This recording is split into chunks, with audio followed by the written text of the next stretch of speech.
Words एक छोटी सी चीज़, लेकिन आप इसका यूज़ करके किसी को भी बहुत ही आसानी से मैनिपुलेट कर सकते हो।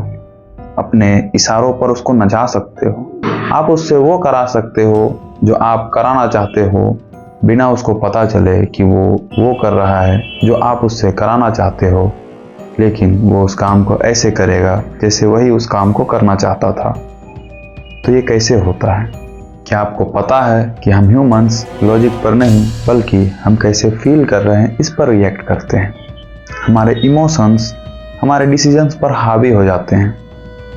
आप किसी को भी बहुत ही आसानी से मैनिपुलेट कर सकते हो अगर आप उसके किसी इमोशन को ट्रिगर कर दो, जैसे गिल्ट, फियर या ट्रस्ट। आप अपने वर्ड्स से उसके इमोशंस को ट्रिगर कर सकते हो, जिससे वो आपकी बातों को सच मान लेगा, भले ही वो बातें झूठी क्यों ना हो। हमारा ह्यूमन माइंड ये लॉजिक पर नहीं बल्कि हम कैसे फील कर रहे हैं इस पर रिएक्ट करता है। आज की इस वीडियो में मैं आपके साथ 3 ऐसी टेक्निक्स को शेयर करने वाला हूं, जिसको अगर आप यूज़ करो तो आप सामने वाले को बहुत ही आसानी से मैनिपुलेट कर सकते हो और आप उससे वो करवा सकते हो जो आप उससे कराना चाहते हो बिना उसे पता चले। तो इस वीडियो के लास्ट में मैंने आपके साथ एक बोनस टिप शेयर की है। इस वीडियो को लास्ट तक देखिए और उस टिप को बिल्कुल भी मिस मत करना, वरना आप बहुत कुछ गवा दोगे। तो चलिए हम लोग वीडियो को स्टार्ट करते हैं।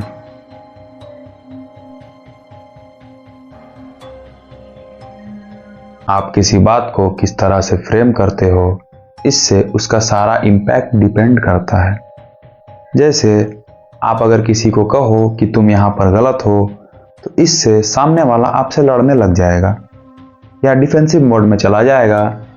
लेकिन अगर आप उससे ये कहने के बजाय कि तुम यहाँ गलत हो, इसके बजाय आप कह सकते हो कि मैं समझ सकता हूँ तुम ऐसा क्यों सोच रहे हो, उसके बाद अपनी बात को आप रखते हो, तो सामने वाले को लगता है कि आप उसको समझ रहे हो।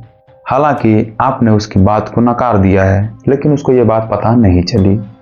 उसके बाद आप अपनी बात को अगर रखोगे तो सामने वाले को लगेगा कि आप उसको समझ रहे हो और उसकी सोच के हिसाब से ही आप कोई बात बोल रहे हो, लेकिन असल में आप अपनी सोच को उसकी सोच से एक्सचेंज कर रहे हो, लेकिन उसको ये बात पता नहीं चलेगी। कुछ वर्ड्स इंसान की क्रिटिकल थिंकिंग को पूरी तरह से बंद कर देते हैं। वो समझ ही नहीं पाता है कि उसे क्या करना चाहिए और वो जैसे उसके इमोशंस होते हैं उसी पर वो रिएक्ट करता है। तो वो वर्ड्स किस टाइप के हैं? ज़्यादातर काइंडनेस वाले वर्ड्स, जिन वर्ड्स से काइंडनेस झलकती है, क्योंकि हमारा ब्रेन काइंडनेस पर डिफ्रेंशिएट नहीं कर पाता है कि वो सही है या गलत है। सामने वाला ऑनेस्टी के साथ वो काइंडनेस शो कर रहा है या उस काइंडनेस के पीछे उसका कोई मतलब छिपा है, इंसानी दिमाग इसे नहीं समझ पाता है। तो वो वर्ड्स कौन से हैं? Because you are special, because I trust you. इस टाइप के वर्ड्स पर इंसानी दिमाग जो है वो क्रिटिकल थिंकिंग को बंद कर देता है। उसे लगता है कि सामने वाला सच बोल रहा है। जैसे आप किसी से कोई काम करवाना चाहते हो, उसे ये कहो कि तुम ये काम कर दो, तो आपके काम को कर भी सकता है और ज़्यादातर चांस है कि वो आपके काम को नहीं करेगा। लेकिन अगर आप उसको ये कहने के बजाय कि तुम इस काम को करो, आप ये कह सकते हो, मुझे तुम पर पूरा भरोसा है, तुम इस काम को बहुत ही ज़्यादा ईमानदारी से करोगे, ये काम बहुत ही ज़्यादा इम्पोर्टेंट है, इसीलिए मैंने ये काम तुम्हें दिया है, तुम इस काम में सबसे बेस्ट हो और मुझे तुम पर पूरा भरोसा है कि तुम मुझे निराश नहीं करोगे। आई ट्रस्ट यू। ये सुनते ही सामने वाला आपके काम को बहुत ही ज़्यादा ईमानदारी से करेगा।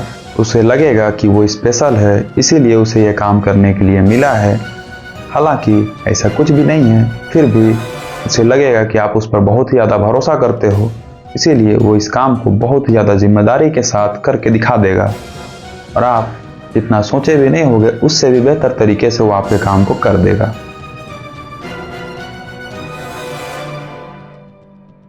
इमोशनल मिररिंग, आप इसके नाम से ही समझ गए होंगे।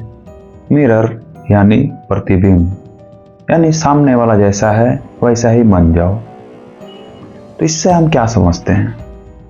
जैसे सामने वाले ने अपनी प्रॉब्लम आपके साथ शेयर की, तो आप उसको ये बोल सकते हो हाँ, कभी कभी ऐसा होता है हमारे साथ कि हमें लगता है कि हमसे सब कुछ छूटता जा रहा है, लेकिन ऐसे समय में हमें खुद का साथ नहीं छोड़ना चाहिए और अपना सहारा बनना चाहिए।